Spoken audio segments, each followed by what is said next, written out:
پیارے سامعین، آج کی ویڈیو میں ہم دجال کے اس پراسرار جزیرے کا سراغ لگانے کی کوشش کریں گے جہاں سے نبی پاک صلی اللہ علیہ وآلہ وسلم کے ایک صحابی کا معجزاتی طور پہ گزر ہوا۔ ناظرین، آپ میں سے کئی لوگوں نے شاید تمیم الداری کا نام سنا ہوگا۔ یہ نبی پاک کے صحابی تھے، اور آج جو واقعہ میں سنانے لگا ہوں وہ اس وقت کا ہے جب تمیم الداری ابھی دائرہ اسلام میں داخل نہیں ہوئے تھے۔ یہ ایسا واقعہ ہے کہ جس میں کافی سوالوں کے جواب موجود ہیں، اور وہ جواب خود دجال نے عیاں کر دیے ہیں۔ سامعین، ایک دفعہ کا ذکر ہے کہ تمیم الداری اپنے 30 ساتھیوں کے ساتھ سمندری سفر پر روانہ ہوئے۔ اچانک سے طوفان نے انہیں گھیر لیا اور قریب 1 مہینے تک ان کا بحری جہاز سمندری لہروں پر ہچکولے کھاتا رہا۔ اس طویل وقت کے بعد ایک دن سورج غروب ہونے کو تھا کہ انہیں ایک جزیرہ نظر آیا۔ تمیم الداری اور ان کے ساتھی کشتیوں پہ سوار ہو کر اس جزیرے پہ پہنچے تو انہوں نے وہاں پہنچ کر ایک جانور نما مخلوق کو دیکھا جو سر سے پاؤں تک بالوں سے بھری ہوئی تھی۔ پوچھنے پر اس مخلوق نے انسانوں کی طرح بات کی اور کہنے لگا کہ اس کا نام الجساسہ ہے۔ پھر اس مخلوق نے کہا کہ سامنے ایک عبادت گاہ اور کئی احادیث میں آتا ہے کہ ایک محل میں تم لوگوں سے کوئی ملنا چاہتا ہے۔ جب تمیم الداری اور ان کے ساتھی وہاں پہنچے تو دیکھا کہ ایک شخص زنجیروں میں جکڑا ہے۔ اس نے جب تمیم الداری اور ان کے ساتھیوں کو دیکھا تو یکمشت کئی سوال کر ڈالے جو آپ اسکرین پہ دیکھ سکتے ہیں۔ اب اس واقعے کو اور ان سوالات کو آپ ذہن میں محفوظ کر لیں۔ سوالات کے بعد اس شخص نے کہا کہ میں دجال ہوں اور بہت جلد آزاد ہو کر پوری دنیا کے ہر کونے میں 40 راتیں گزاروں گا۔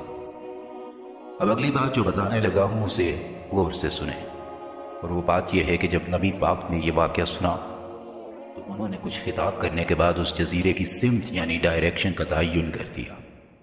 آپ علیہ السلام نے فرمایا وہ جزیرہ نہ تو شام کے سمندر میں ہے اور نہ ہی یمن کے سمندروں میں، بلکہ انگلی کا اشارہ کرتے ہوئے 3 بار فرمایا وہ مشرق میں ہے، وہ مشرق میں، وہ مشرق میں ہے، وہ مشرق میں ہے، مشرق میں ہے۔ ناظرین، اب یاد رہے کہ شام میں اس وقت یہ تمام ممالک شامل تھے جن میں آج کل کا سیریا، لیبنان، جارڈن، اسرائیل اور پیلسٹائن شامل ہیں، یعنی وہ ان تمام ممالک سے جڑے سمندروں میں موجود نہیں ہے۔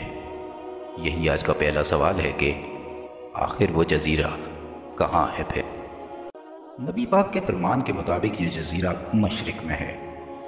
اب اگر مشرق کے معنی دیکھے جائیں تو وہ ہیں ایسی جگہ جہاں سے سورج ابھرتا ہے، اور کہیں تو اس کے معنی صرف ایسی جگہ کے بھی ہیں جہاں سے چیزیں ظاہر ہوتی ہیں۔